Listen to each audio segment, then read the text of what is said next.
Evan and I lived in a house summer 2017. I remember walking over to his room and he was plunking around on his old $80 Amazon guitar. He's playing some riff. It was like, nice.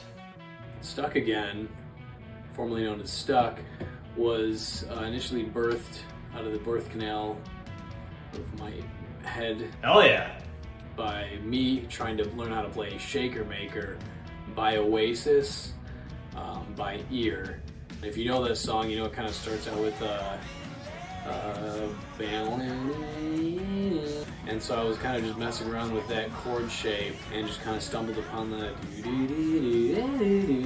I just kind of had this hypnotic quality to it, kind of lofty, floaty feel, which I thought sounded cool. I remember initially describing it to Kelso as kind of like a wheel turning.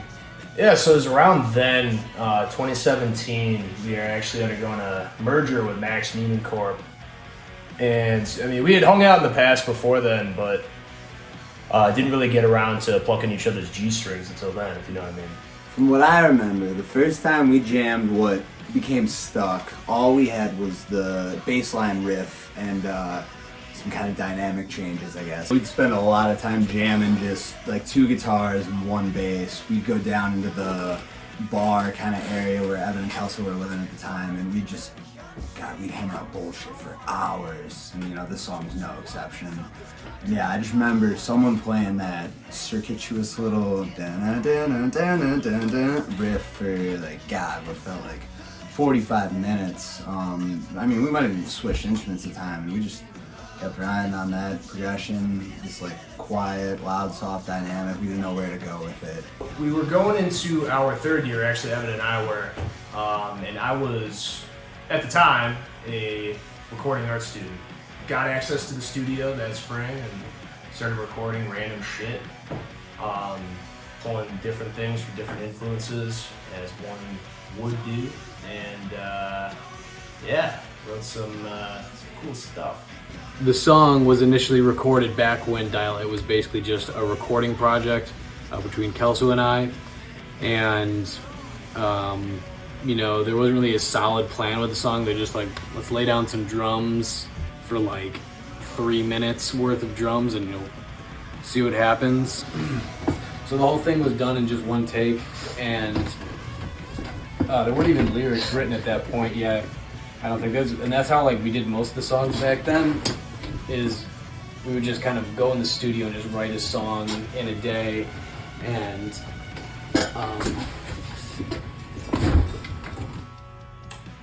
yeah, and there was one weekend my buddy Zach came to town. I showed him a couple of the projects we were working on, and when I showed him Stuck, he just basically stood up like this, went over to the wall, like this.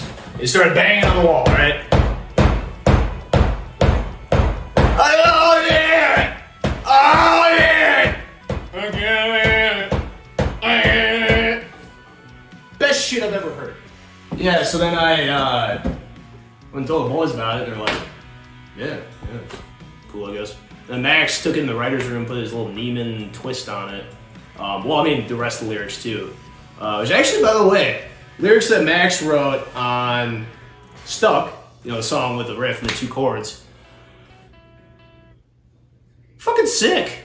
Like, I don't know where he pulled it from. I couldn't tell you what the hell they mean, but I know the boys have no idea what the song's about. Honestly, hell, I couldn't really tell you what the song's about, but I can tell you that I scribbled the lyrics down when I was, you know, daydreaming off in English class one day, as was, you know, my standard writing practice in those days.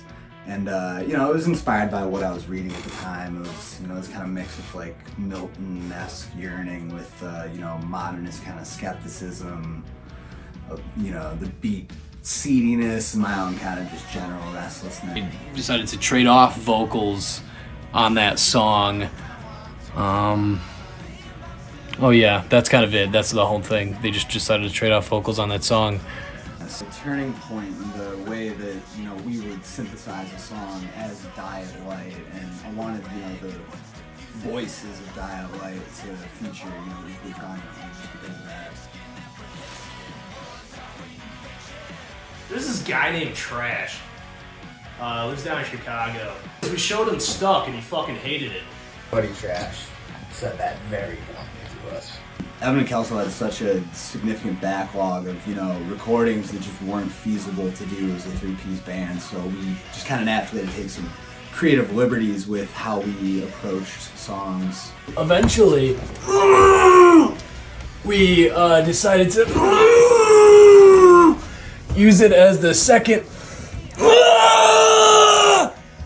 single for the self-titled album, brother! Honestly, thinking back, that whole project is kind of trash.